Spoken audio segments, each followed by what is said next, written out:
रेखा एवं कोण क्लास 7 राजकीय उच्च प्राथमिक विद्यालय गैर बनाल एवं कोण के मुख्य बिंदु बिंदु रेखाखंड रेखा किरण कोण।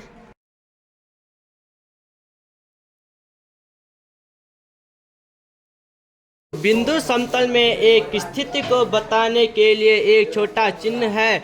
इसमें ना लंबाई होती है और ना ही चौड़ाई और ना ही ऊंचाई। बिना आकृति व आकार वाले गणित सांकेतिक चिन्हों को बिंदु कहते हैं। बिंदु को डॉट द्वारा दर्शाया जाता है, जैसे बिंदु बी, बिंदु ए, बिंदु सी, बिंदु डी।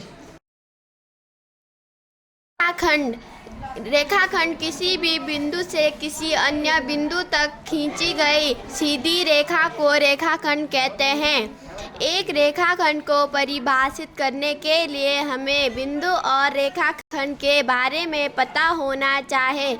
निम्न चित्र में सर्वप्रथम दो बिंदु लिए गए और बिंदुओं को मिलाकर रेखाखंड प्राप्त हो जाता है। बिंदु ए और बिंदु बी के बीच की दूरी को रेखाखंड कहते हैं।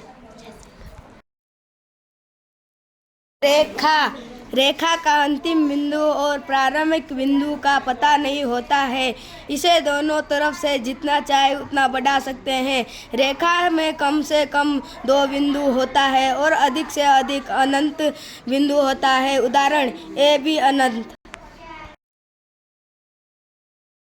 किरण वह रेखा है जिसके एक सिरे पर तीर का चिन्ह होता है। क्योंकि किरण के एक सिरे पर ही तीर का चिन्ह होता है, इसलिए किरण अनंत तक बढ़ सकती है, जैसे कि चित्र में दिखाया गया है। बिंदु ए से प्रारंभ होकर बिंदु बी के तरफ तीर के चिन्ह द्वारा अनंत के ओर है।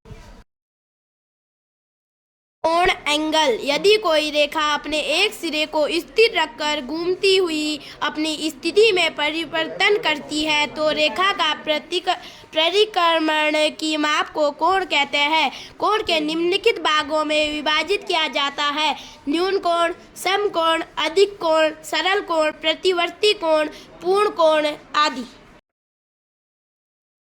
प्रकार के कोणों के चित्र इस प्रकार से हैं। के चित्रों में कोणों की समझ विकसित कर सकते हैं। बहुत धन्यवाद। मैं सृष्टि राणा, क्लास 7 राजकीय उच्च प्राथमिक विद्यालय गैर बनाल, नौगांव, उत्तरकाशी।